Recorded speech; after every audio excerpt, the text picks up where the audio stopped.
Hello guys, good morning. So n over 7 equals n over 147 find n. So that is a proportion.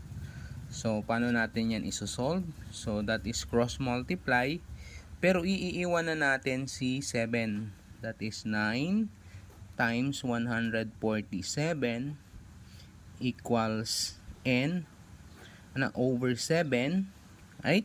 Then, wag mo na munang i-multiply yung 9 sa 147 kasi lalaki yung number. So, i-divide muna natin siya. Kaya, 147 divided by 7, that is 7. 14 divided by 7 is 2. 7 divided by 1. 7 divided by 7 is 1. Then, kaya 9 times 21 na. Instead na i-multiply natin tsaka tayo magdi-divide. Then times na natin, that is 9. 9 times 2 is 18, so 189. So the value of n is 189.